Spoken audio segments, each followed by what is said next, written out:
Hi, Known the Movie Slinger here with a review of Christopher Robin, and as you can see, my stuffed friend is going to help me out. Hey, where have you been, man? I missed you. Yeah? Oh, that's my Funko collection. Oh, come on, don't get jealous with me. That's not why you disappeared from my imagination. That's not how it works. Oh, come on, man. Oh, I can't deal with this. When I open my eyes, you'll be gone. You're just in my imagination. Oh shit, you're still there. What? You're gonna have me killed? Oh, how exactly are you going to do that, huh? Oh shit.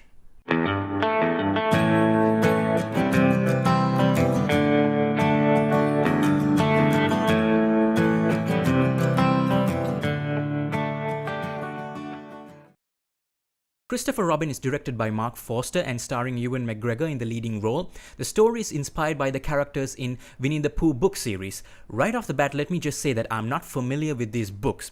I only knew what Pooh and some of his friends looked like. So I went in not really knowing anything about this. Except the fact that Pooh loves honey. I knew that.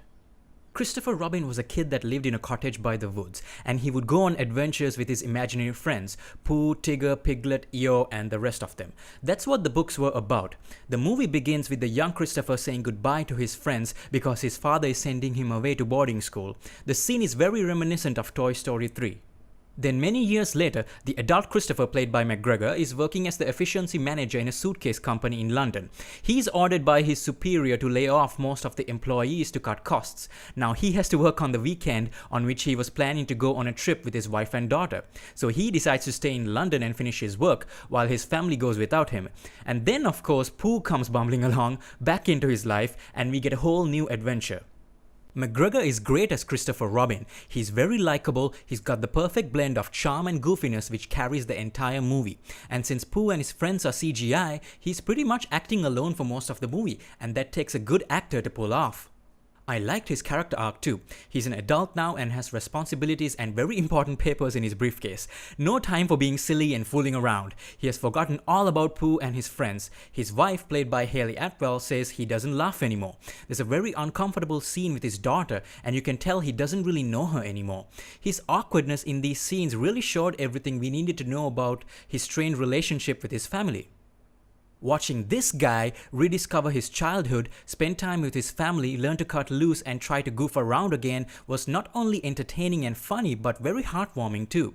It felt relatable. It's probably what many adults wish they could do, running around the woods and falling into ponds. I liked how the characters and obstacles in the 100-acre woods resemble real-life challenges. Pooh returns to him because Tigger and Piglet and the rest have gone missing and he needs Christopher Robin to come help him find them.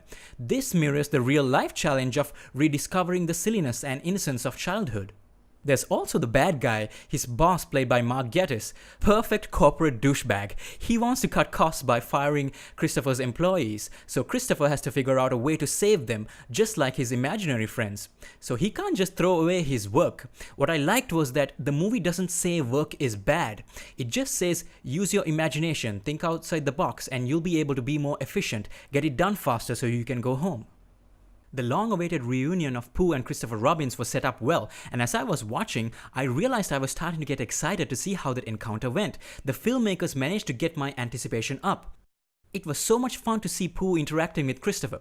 I was worried I'll get annoyed by Pooh. He's not very smart and does silly things, but then I realized that's exactly what the grown-up Christopher Robin is feeling, and strangely, I could relate to that.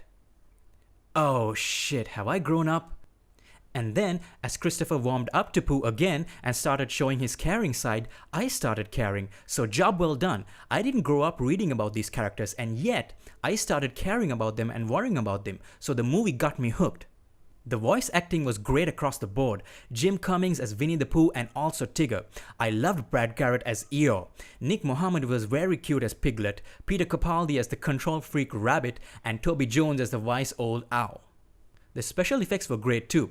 Pooh and his friends really look like stuffed animals come to life. There's a lot of detail in their fur and how it reacts to getting drenched in the rain or covered in the mud. There's a gritty, worn-out look to them, like the stuffed toys we lock away in a cupboard for many years.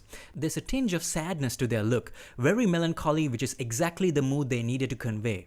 One of the best scenes in the movie with all these characters is when Christopher finally finds them and they can't recognize him because he's all grown up.